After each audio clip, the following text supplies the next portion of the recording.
Hello, welcome to my channel. Today I am going to talk about selective assembly and interchangeability, of course. So basically, selective assembly and interchangeability is a very important part for any kind of manufacturing sector, or in case of you say about the limit fit tolerance aspect, it is also very important part, and it severely makes a huge impact in case of limit fit and tolerance.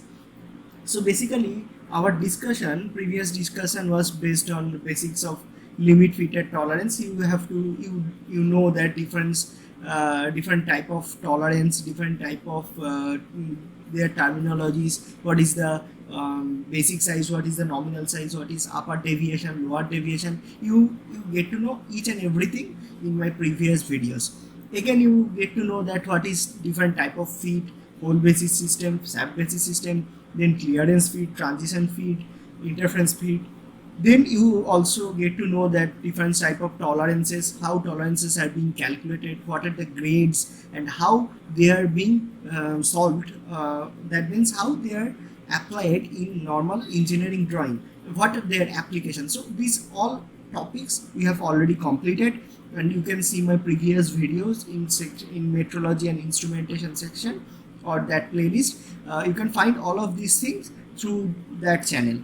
Okay, today what I am going to discuss about, that is the selective assembly and interchangeability, the concept of selective assembly and interchangeability. Now if I say that what is selective assembly, now say selective assembly is nothing but it can be referred as the concept where subcomponents are assembled to form a proper final assembly. Okay, so so far we have discussed in connection with full interchangeability or random assembly, in which any component assembles with any other component. Okay, when we are discussing about tolerance, feed, everything, whatever we have already discussed. So there was no such thing is taken for granted, like for a selective assembly related things, like we have already considered limit fit tolerance, and when we are going to calculate that limit fit tolerance, we didn't consider whether the part is male part or female part, whether the part is a single whether the part is being manufactured by a single unit or multiple unit. So we didn't take care of that things. Okay, now sometimes there are some special cases of accuracy and uniformity arise, which might not be satisfied by the certainty of feeds which is given under a fully interchangeable system. Suppose if you take an example, if a part at its low limit is assembled with the mating part, and the mating part at its high limit, the fit is so obtained may not be fully satisfy the functional requirements of the assembly. Okay, you get that. Also you must understand that the machine capabilities are sometimes not compatible with the requirements of the interchangeable assembly. So that's why complete interchangeability in the above situation can be achieved at some extra cost in inspection and material handling system by using selective assembly technique. Now in this system, the parts are graded according to their size, and only matched the grades of the mating parts are assembled. That means, suppose you have a certain shaft type of thing, you have to match the. Suppose shaft means, suppose you take as you have a bolt and you have to mate it with a nut. Okay, so there are different type of bolt is manufactured in a certain industry. There are the diameters are different. Similarly, the bolt diameters are also different according to the nuts. So in case of interchangeability or selective assembly case, we can easily match from one diameter bolt to the same diameter of nut. Okay, so this selective assembly gives us that permission. So it results in complete protection against non-conforming assemblies, and it also reduces machining costs since the tolerance can be increased. Okay, so using selective assembly when the parts are being manufactured, the selective assembly resembles an old concept of inspection. So inspection is a very important part for selective assembly case. Again, suppose a small shaft is mated with the small holes, then the large hole will be mated with large shaft. For the clearance and interference fit in the selective assembly, the minimum value increases and maximum value decreases. Okay, so this thing is applicable for the transition fit.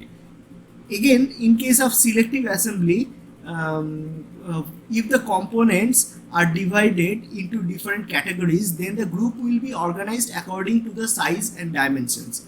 We have to make sure that all the parts are grouped together and all are ready for mating, so that every component will match with the corresponding size component from an assembled part. So this is the basic concept of selective assembly, and so it is a very important part in case of any kind of manufacturing sector, because this concept reduces a huge amount of machining cost, and we can say it can easily reduce the finishing cost also. Okay, next thing what we need to know, that is the concept of interchangeability. Now you can easily understand from that term interchangeability, that means we can interchange the object. Okay, so it is given over here that interchangeability can be defined as it is a system of producing the mating part. So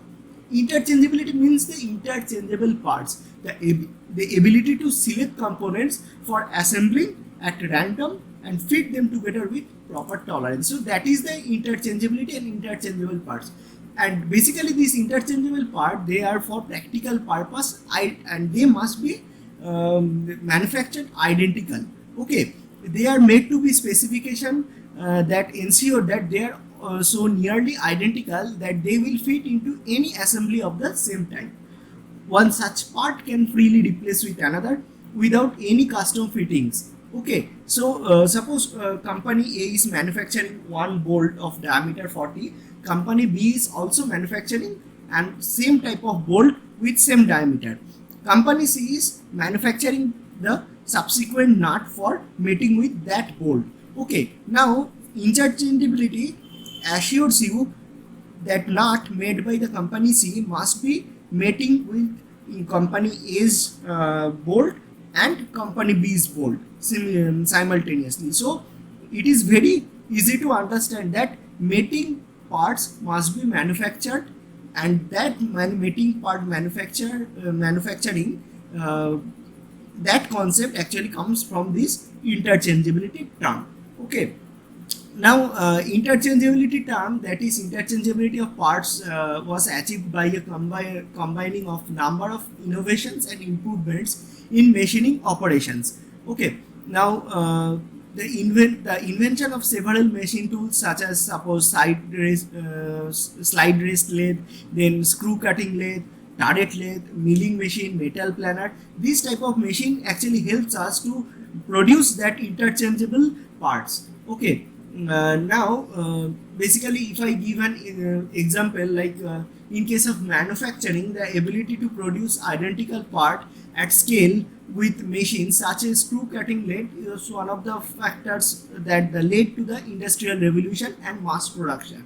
Okay, so in if you see the history of interchangeability, if you see the history, then you will find that during the industrial revolution in 19th century, machines took over most of the manufacturing work from men, and factories replaced the craftsman work. The event that laid the groundwork for this monumental change was the introduction of interchangeable parts or pre-manufactured parts that were all practical purpose identical. And this interchangeable part popularized in America. Okay, actually the gun making procedure or gun making thing in earlier 18th century actually gives us the basic concept of interchangeability. Now in case of interchangeability, in case of software, it is commonly architected into components or services such as microservices. Okay, it also allows thousands of software developers to work on the same problem without getting each other's way. Now these softwares are commonly has millions of line code, and this could be unthinkably complex without interchangeable part. So again, we are now in the era of CNC or computerized numerical control machines. So whatever CNC machines we are using, the codes, whatever codes we are writing to run that type of machines, we must take care of the similar type of codes for running the similar type of machines, so that the concept of interchangeability comes into softwares also. So it is also associated with the technological terms. Okay, data enters may view the technological components and computing units such as computing units as interchangeable parts. Okay, when a machine malfunctions, a new machine can easily replace that old machine. Okay, so again, in case of maintenance, you can easily understand a mechanic easily replace an identical broken part for repairing that machine. So it is a very important part. It is a very important concept, the interchangeability concept for today's manufacturing industry. Okay, now if I ask you what is the difference between interchangeability and selective assembly, so what is the basic concept? You must understand that thing, that interchangeability is nothing but when one component get assembled with the other one, while both are selected randomly and also satisfied the functionality of that assembly. This is actually known as interchangeability. Now, due to this, assembling cost decreases, production rate increases. Okay, but in case of selective assembly, there are some cases in which accuracy and uniformity is the prime importance. In this case, all the parts produced are graded into groups in the range of dimension which are within the tolerance level. So in case of selective assembly, we are not taking randomly, but in case of interchangeability, we are taking randomly, and when they are meeting, then we can get the concept of interchangeability. So this is the basic difference between the interchangeability and selective assembly. So since we are discussing about the selective assembly, so we can discuss this with a suitable example. Okay, now for selective assembly, consider a motor engine. Okay, in motor engine, suppose consider a piston cylinder arrangement. So we are consider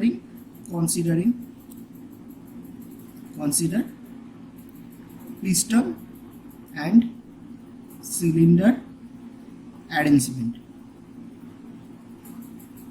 Now for this thing, if you see properly, see this piston we can refer this piston as shaft, and cylinder, that means cylinder bore as hole. So this is a simple formula of shaft and hole assembly product. Okay, so we are considering this piston cylinder arrangement as shaft and hole selective assembly arrangement procedure. Okay, now suppose the bore of the cylinder, that means diameter of the hole, bore of the cylinder, that dimension is given like 63.50 mm with tolerance of plus minus 0.02 mm. Now see, there is a piston cylinder arrangement. There must be, since this is a piston cylinder arrangement, this is some kind of what I have already said, that shaft and hole arrangement. So there must be some kind of feet available in the system. So if we consider as a clearance feet, then you must know that there must be a gap between the diameter of the piston and the diameter of the cylinder hole. Okay, so that gap we can take as a clearance gap. So clearance is 0.13 mm. Now for this piston cylinder arrangement, this clearance is actually known as skirt clearance, SKIRT, skirt, SKIRT, skirt clearance. Okay, skirt clearance means the clearance, the point of contact. Actually, what is skirt? Skirt is the point of contact on the thrust side of the piston. Okay, so on that part, the clearance available, that is known as actually skirt clearance. We are just considering clearance of 0.13 mm over here. Now we have already discussed about the bore diameter. Now if we consider about the diameter of the piston. Now bore diameter is given 63.50, then diameter of piston, that will be how much? 63.50 minus 0.13, that is equal to 63. Answer will be 63.37 mm. Now there is a certain tolerance available for the bore diameter. Now same type of tolerance, if we consider same type of tolerance level plus minus 0.02 mm for piston also, because this is a selective assembly where hole and shaft must be mated. Okay, now if we consider the same tolerance level for this part, for this piston, now the dimension of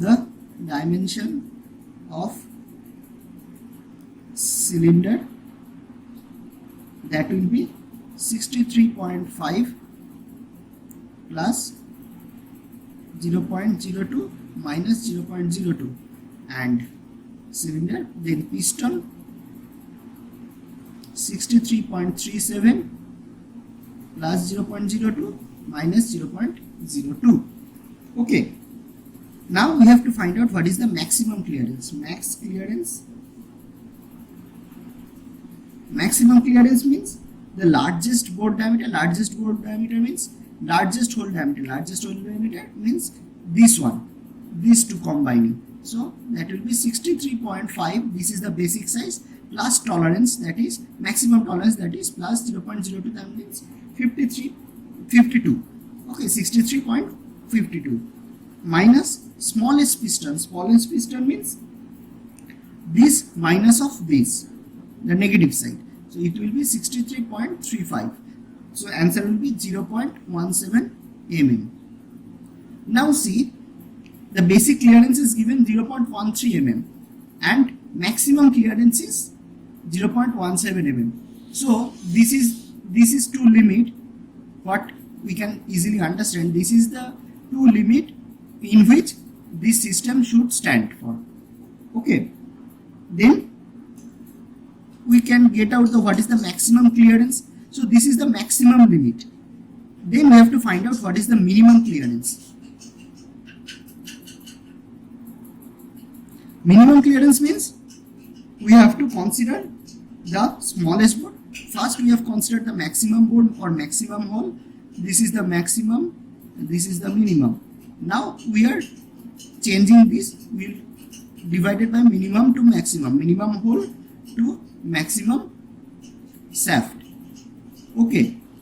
So for this thing it will become 63.48, since 63.5 minus of this value minus the maximum shaft means this plus this. So 63.39.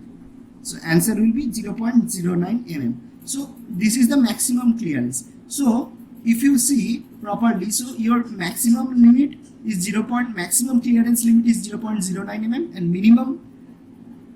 maximum clearance will be 0.17 mm and minimum clearance is 0.09 mm. Between these two we have to maintain your level. Okay, so by grading and marking these boards and this piston, it can be easily selectively assembled, like how they are being graded or marked, like cylinder bore. For cylinder bore it is graded as 63.48, 63.50 and 63.52.